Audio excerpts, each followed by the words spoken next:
जायकवाडी धरण 90% क्षमतेने भरलंय। धरणाच्या सांडव्यातनं पाणी वाहू लागलंय, त्यामुळे धरणातनं पाण्याचा विसर्ग सुरू झालाय। गोदावरी नदीकाठच्या नागरिकांना यामुळे सतर्कतेचा इशारा मिळतोय। वाशिमच्या शेलू बाजार परिसरातील अडाण नदीत स्टंटबाजी करणं तरुणाच्या अंगलट आलंय। स्टंट करताना हा तरुण नदीमध्ये वाहून गेला। रेस्क्यू टीमकडून या तरुणाचा शोध घेतला जातोय। पुरामध्ये बाईक चालवणं एका व्यक्तीच्या अंगलट आलं। छत्रपती संभाजीनगरच्या कन्नड तालुक्यातील हिवरखेडा पुलावरनं पाणी वाहू लागलेलं आणि यावेळी एकानं नको ते धाडस दाखवत पुरात आपली गाडी घातली। पण पुलावरच्या पाण्याचा प्रवाह इतका जोरदार होता की बाईक अनियंत्रित झाली आणि थेट नदीत जाऊन कोसळली। काठावरती असलेल्या ग्रामस्थांनी प्रसंगावधान राखत वेळीच बाईक स्वाराला बाहेर काढलं। जोरदार पावसामुळे बीडचं बिंदुसरा धरण ओसंडून वाहत आहे। याच धरणावर काही सांडव्यांवरती जाऊन काही स्टंटबाज तरुण हे रील बनवत होते, त्यामुळे दुर्घटना सुद्धा घडू शकत होती। परिसरात सुरक्षा रक्षक नसल्यामुळे हुल्लडबाज तरुण अगदी बिनधास्तपणे अशा पद्धतीने रील बनवतात आणि पाण्यामध्ये उड्या मारतात। परभणीच्या वजूरमध्ये मुक्कामी असलेली बस पाण्याच्या लोंढ्यानं 100 ते 120 मीटर ओढ्यात वाहून गेली। वाहक आणि चालक वेळीच बाहेर पडले, त्यामुळे सुदैवानं जीवितहानी झाली नाही। छत्रपती संभाजीनगर जिल्ह्यातील घाटनांद्रा घाटात दरड कोसळली, त्यामुळे रस्ता वाहतुकीसाठी बंद झालाय। रस्त्यावरती दगडांचा खच पडलाय, त्यामुळे नागरिकांना आता अधिकचा 50 किलोमीटरचा वळसा घालून प्रवास करावा लागतोय। अकोला जिल्ह्यात मुसळधार पावसामुळे नदी नाले तुडुंब भरून वाहतात। अशात बोर्डी नदीमध्ये एका दारुड्यानं स्टंटबाजी केली। हा थरार पाहून अनेकांचा जीव टांगणीला लागला होता। प्रसंगावधान राखत नागरिकांनी या दारुड्याला नदीपात्राबाहेर काढलं। छत्रपती संभाजीनगरच्या पाचोड परिसरात झालेल्या मुसळधार पावसामुळे गल्हाटी नदीला पूर आलाय, त्यामुळे पाचोड खुर्द आणि पाचोड या गावांचा संपर्क तुटलाय। तर शेतातही पाणी शिरून मोठं नुकसान झालंय, त्यामुळे लवकर पंचनामे करावेत आणि आर्थिक मदत द्यावी अशी मागणी शेतकऱ्यांची आहे। अकोल्याच्या पातूर तालुक्यातील आलेगाव परिसरात झालेल्या पावसामुळे निर्गुणा नदीला पूर आलाय। तब्बल 20 वर्षांनंतर पहिल्यांदाच नदीला पूर आला, त्यामुळे पूर पाहण्यासाठी नागरिकांनी नदीकाठी गर्दी केलेली। सिल्लोड तालुक्यामध्ये ढगफुटी सदृश पाऊस पडला। पावसाचा जोर वाढल्यामुळे नदी नाल्यांना पूर आलाय, त्यामुळे शेतीसह नागरी वस्तीतही पाणी शिरलंय। सोलापूरच्या वैरागमधील हिंगणी मध्यम प्रकल्प ओव्हरफ्लो झालाय, त्यामुळे वैरागकडे जाणारी वाहतूक बंद आहे। राम नदी भोगावती नदीलाही पूर आल्यामुळे दगडी पूल पाण्याखाली जाण्याची भीती निर्माण झाली आहे। बुलढाण्यामधल्या मेहकर आणि लोणार तालुक्यात मुसळधार पाऊस पडलाय। लोणारमधील गांधारी नदीला पूर आलेला असून या पुराच्या पाण्यातनं ग्रामस्थांचा जीवघेणा प्रवास सुरू आहे। लातूर जिल्ह्यातील हकनतवाडी ते नाईक तांड्याचा पूल मुसळधार पावसामुळे पाण्याखाली गेलाय। मात्र याच पुलावरनं चिमुकल्यांचा धोकादायक पद्धतीनं प्रवास सुरू आहे। पुलावर पाणी आल्यामुळे 2 गावांचा संपर्कही तुटलाय। वाशिम जिल्ह्याला पावसानं चांगलंच झोडपून काढलंय। मालेगाव तालुक्यातल्या मेंढशी अंधार सावंगी मार्गावरच्या लेंडी नाल्याला पूर आल्यामुळे वाहतूक ठप्प झाली आहे। तर मंगरुळपीर तालुक्यातील गिंभा गावात पुराचं पाणी शिरून मोठं नुकसान झालंय। हिंगोली जिल्ह्यामध्ये कोसळणाऱ्या पावसामुळे कयाधू नदीला पूर आलाय। पुरामुळे डोंगरगाव पाण्याखाली गेलंय, त्यामुळे इथलं जनजीवन विस्कळीत आहे। तर पुराच्या पाण्यामुळे शेतीचंही मोठं नुकसान झालंय। छत्रपती संभाजीनगरच्या पिशोर परिसरात मुसळधार पावसामुळे खडकी नदीला पूर आलाय। पुरानं शेतकऱ्यांच्या हातातोंडाशी आलेल्या पिकांचं मोठ्या प्रमाणात नुकसान केलंय। अजिंठ्याच्या डोंगर माथ्यावर मुसळधार पाऊस पडतोय। अजिंठ्याच्या डोंगरावरनं वाघूर नदीमध्ये पाणी कोसळतानाचं रौद्र रूप पाहायला मिळत आहे। अजिंठ्या लेणीच्या माथ्यावरती पडणारं पाणी पाहण्यासाठी हजारो पर्यटक गर्दी करतात। छत्रपती संभाजीनगरातील दहेगावातील जिल्हा परिषद शाळेत 2 ते 3 फुटांपर्यंत पाणी साचलंय। संपूर्ण शाळेत चिखलाचं साम्राज्य असल्यामुळे जवळपास 15 दिवस शाळा बंद ठेवण्याचा निर्णय झालाय, त्यामुळे विद्यार्थ्यांचंही शालेय नुकसान होत आहे। छत्रपती संभाजीनगरमधील दुधना नदीला पूर आलाय। पुलावरनं पाणी वाहत असल्यामुळे काही काळ वाहतूक बंद करण्यात आली। तर दुसरीकडे फुलंब्री तालुक्यातील गिरिजा नदीला पूर आल्यामुळे फुलंब्री टाकळी रस्ता बंद झालाय। परभणीच्या सेलू तालुक्यातील करपरा नदीला पूर आला। पुरामध्ये रायपूर बोग गावातील अनेक जनावरं वाहून गेली। या 4 बैलांचा मृत्यू झालाय। नांदेडमधील गोदावरी नदीनं धोक्याची पातळी ओलांडली। गोदाकाठी असलेली गोवर्धन घाट स्मशानभूमी पाण्याखाली गेली आहे। स्मशानभूमीत पाणी मोठ्या प्रमाणात साचले। गेल्या 2 दिवसांपासून सुरू असलेल्या मुसळधार पावसामुळे बार्शीत पूरस्थिती पाहायला मिळते। पांगरीतील नीलकंठ नदीला पूर आल्यामुळे बार्शी येडशी मार्ग वाहतुकीसाठी बंद आहे। नदी नाले ओसंडून वाहत आहेत आणि नागरिकांना सतर्कतेचा इशारा मिळाला आहे। बीड जिल्ह्यात गोदावरी नदीला पूर आल्यामुळे पूरसदृश परिस्थिती आहे। जायकवाडी धरणात मोठ्या प्रमाणात पाण्याचा विसर्ग होऊ लागलाय आणि बीडमधून वाहणारी गोदावरी नदी दुथडी भरून वाहते। त्यामुळे गंगामसला येथील मोरेश्वर मंदिर पाण्याखाली गेलंय। परभणीच्या जिंतूर तालुक्यातील करपरा नदीला पूर आलाय। पुरामुळे जिंतूर ते परभणी आणि बोरी ते वसा तसंच आसेगाव ते इरी आणि बोबडे टाकडी ते जोड या 4 मार्गावरची वाहतूक पूर्णतः ठप्प आहे। धाराशिवमध्ये मुसळधार पावसामुळे नदी नाले ओसंडून वाहत आहेत। दहिफळ परतापूर तडवडा मार्ग पुन्हा एकदा पाण्याखाली गेलाय। त्यामुळे नागरिकांची चांगलीच तारांबळ झाली आहे। तो सोयाबीनसह तूर आणि उडदाचं पीक पाण्याखाली गेल्यामुळे शेतकऱ्यांना फटका बसलाय। यवतमाळच्या उमरखेड तालुक्यातील दराठी गावात गेल्या 2 दिवसांपासून जोरदार पावसानं धुमाकूळ घातलाय।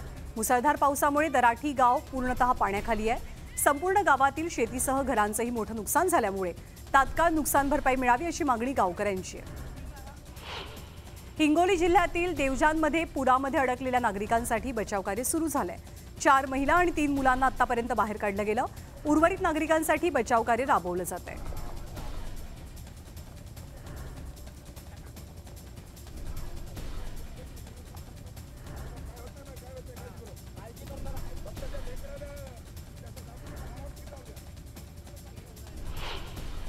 आणि पैनगंगा नदीला आलेल्या पुरामध्ये वानरांची एक टोळी बाभळीच्या झाडावरती अडकली। याबाबत गावकऱ्यांनी वन खात्याला माहिती दिली आहे। लवकरात लवकर या वानरांची सुटका करण्याचा प्रयत्न आहे। अकोल्यातील सर्वात मोठ्या काटेपूर्णा धरणाचे 6 दरवाजे खुले झालेत। धरण 80% जास्त भरले, त्यामुळे धरणातून विसर्ग सुरू झालाय। यामुळे नदीकाठच्या गावांना सतर्कतेचा इशारा दिला जातोय। जळगावच्या भुसावळमधील हतनूर धरणाचे 41 पैकी 18 दरवाजे खुले करण्यात आलेत। धरणातनं 98,690 क्युसेक वेगानं तापी नदीपात्रात विसर्ग होतोय। त्यामुळे नदीकाठच्या गावांना सतर्कतेचा इशारा मिळालाय। नांदेड जिल्ह्यामधनं वाहत असलेल्या पैनगंगा नदीला पूर आलाय। मुसळधार पाऊस आणि इसापूर धरणाचे दरवाजे उघडल्यामुळे पैनगंगा नदीमध्ये विसर्ग सुरू आहे। त्याचमुळे नांदेड नागपूर तुळजापूर या राष्ट्रीय महामार्गावरती असलेला पूल वाहतुकीसाठी बंद करण्यात आलाय। धाराशिवच्या येडशीमधील रामलिंग धबधबा प्रवाहित झालाय। धबधब्याचा प्रवाह वाढल्यामुळे धबधब्यावरती जाताना नागरिकांनी काळजी घ्यावी असं आवाहन मंदिर संस्थांकडून करण्यात येत आहे।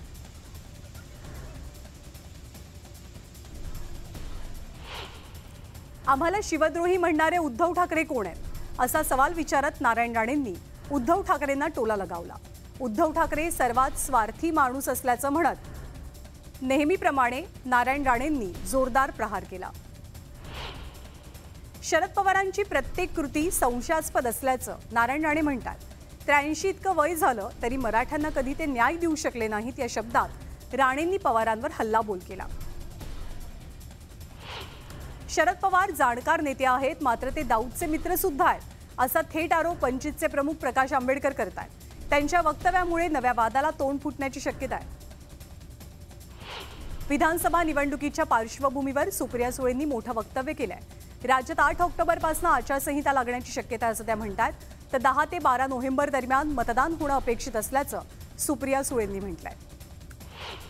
विधानसभेच्या पार्श्वभूमीवर अजित पवार गटाकडून जनसन्मान रॅलीचं आयोजन केलं गेलं। यावेळी अजित पवारांना मुख्यमंत्री बनवायचंय, दादांनी मुख्यमंत्री व्हावं ही सर्वांचीच इच्छा आहे असं मोठं वक्तव्य केलं जय पवार यांनी। काहींनी आमच्या फोटोला जोडे मारले, पण जोडे कसले मारताय, हिम्मत असेल तर समोर या या शब्दात उपमुख्यमंत्री अजित पवारांनी आपल्या विरोधकांना आव्हान दिलंय। समरजित घाडगे उद्या राष्ट्रवादी शरदचंद्र पवार पक्षात प्रवेश करतात। प्रवेशापूर्वी त्यांनी आज शरद पवारांची भेट घेतली।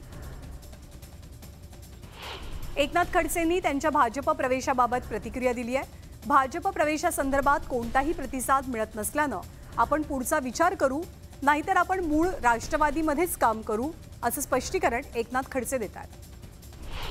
एकनाथ खडसे भाजपत जाणार असल्याच्या चर्चा असताना आज त्यांच्या वाढदिवसानिमित्त कार्यकर्त्यांनी बॅनरबाजी केली। या बॅनरवरती एकनाथ खडसेंसह शरद पवार आणि जयंत पाटलांचा एकत्रित फोटो असल्यानं चर्चांनाही उधाण आलंय। विधानसभा निवडणुकीच्या तोंडावर नुकत्याच शिंदे गटात प्रवेश केलेल्या प्रेमलता सोनोने यांनी बुलढाणा मतदारसंघावर दावा केला। यामुळे आमदार संजय गायकवाड यांची डोकेदुखी वाढू शकते। मुख्यमंत्री एकनाथ शिंदेंनी खासदार श्रीकांत शिंदेंसह भीमाशंकर इथल्या शिवलिंगाचं दर्शन घेतलं। यावेळी त्यांनी दुग्धाभिषेकही केला। पुढच्या वर्षी सुद्धा मुख्यमंत्री म्हणून दर्शनासाठी येणार का हे भीमाशंकर आणि मायबाप जनता ठरवेल। आपण आपलं काम करत राहू असं वक्तव्य मुख्यमंत्र्यांनी यावेळी केलं। राष्ट्रपती द्रौपदी मुर्मू आज आणि उद्या महाराष्ट्राच्या दौऱ्यावर आहेत। राष्ट्रपतींनी आज कोल्हापुरातल्या अंबाबाईचं दर्शन घेतलं। उद्या द्रौपदी मुर्मू मुंबईतल्या चैत्यभूमीवरती येऊन अभिवादन करणार आहेत। पुण्यात माजी नगरसेवक वनराज आंदेकर यांची हत्या करण्यात आली होती। या प्रकरणी पोलिसांनी 5 आरोपींना अटक केली असून त्यांना 7 तारखेपर्यंत पोलीस कोठडी सुनावली गेली आहे। गेल्या 25 वर्षांपासून रखडलेल्या डहाणू नाशिक रेल्वे मार्गाच्या सर्वेक्षणात केंद्र सरकारनं आता मंजुरी दिली आहे। सर्वेक्षणासाठी 2.5 कोटी रुपयांचा निधी मंजूर केल्याची माहिती पालघरचे खासदार हेमंत सावरांकडून देण्यात आली आहे। गावातल्या एका रस्त्यावरती केलेल्या अनधिकृत बांधकामाप्रकरणी चिपळूणमधील पती पत्नी उपोषण करतात। मालसिंग कुंभार आणि राणी कुंभार असे दाम्पत्याचं नाव आहे। उपोषणादरम्यान बेशुद्ध झाल्यामुळे पत्नीला रुग्णालयात दाखल करण्यात आलंय। गोंदियामधील जिल्हा परिषदेच्या शाळेतील चिमुकल्या विद्यार्थ्यांनी पंचायत समितीसमोर ठिय्या आंदोलन केलं। शाळेत शिक्षकच नसल्यामुळे विद्यार्थ्यांनी आंदोलन करत शिक्षक द्या अशी मागणी केली। मालवण घटनेच्या निषेधार्थ जळगाव जिल्ह्यातील पाचोरामध्ये महाविकास आघाडीच्या वतीनं जोडे मारो आंदोलन केलं गेलं। यावेळी सत्ताधारी नेत्यांच्या बॅनरला जोडे मारले गेले आणि जोरदार घोषणाबाजी झाली। रत्नागिरीमधील मारुती मंदिर परिसरात उभारण्यात आलेल्या शिवसृष्टीमध्ये 3 मावळ्यांच्या पुतळ्यांची तोडफोड केल्याची संतापजनक घटना घडली आहे। अज्ञात आरोपीला पोलिसांनी ताब्यात घेतलंय आणि पुढचा तपास सुरू आहे। ठाकरे गटाचे नेते भास्कर जाधव आणि आमदार वैभव नाईक यांनी मालवणमधील राजकोट किल्ल्यावर महाराजांचा पुतळा कोसळण्याची पाहणी केली। यावेळी भास्कर जाधवांनी आत्मक्लेश आंदोलन सुद्धा केलं। खेडच्या तहसीलदार कार्यालयात एका माथेफिरूनं हैदोस घातला आणि कार्यालयाची तोडफोड केली। माथेफिरूनं तहसीलदारांच्या केबिनची आणि कार्यालयाची काच फोडली। ही तोडफोड का करण्यात आली याचं कारण मात्र अस्पष्ट आहे। बुलढाण्याच्या मातोळा तालुक्यातील राजूर घाटातलं खैरखेड गाव समस्यांच्या विळख्यांमध्ये सापडलंय। पिण्याच्या पाण्यासाठी सुद्धा महिलांना वणवण भटकावं लागतंय। रस्ते आणि वीजही नाही, त्यामुळे नागरिकांना मोठा त्रास सहन करावा लागतोय। यवतमाळमधल्या मुख्य रस्त्यांवरती अवैध पद्धतीनं दारू विक्री होते। या संदर्भात महिलांनी वारंवार तक्रार दाखल केली, मात्र त्यावर कोणत्याही पद्धतीची कारवाई न झाल्यामुळे महिलांनी संताप व्यक्त केला। गोंदियामध्ये एका भरधाव गाडीनं रस्त्याच्या कडेला बसलेल्या 2 ट्रक ड्रायव्हरसह सायकललाही धडक दिली। या तिघे गंभीर जखमी झालेत। त्यातल्या दोघांची प्रकृती चिंताजनक आहे। सीसीटीव्हीच्या आधारे पोलिसांकडून आरोपींचा शोध सुरू आहे।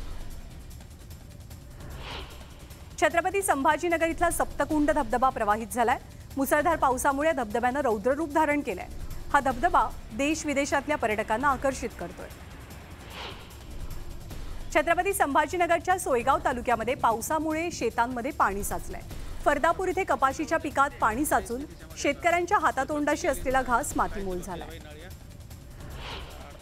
बीड जिल्ह्यात पावसाची संततधार सुरू आहे। यामुळे नदी नाले ओसंडून वाहत आहेत। जिल्ह्यातील 61 महसूल मंडळांमध्ये अतिवृष्टीची नोंद झाली आहे, तर 35 महसूल मंडळांमध्ये 100 मिलीमीटरपेक्षा जास्त पाऊस पडलाय।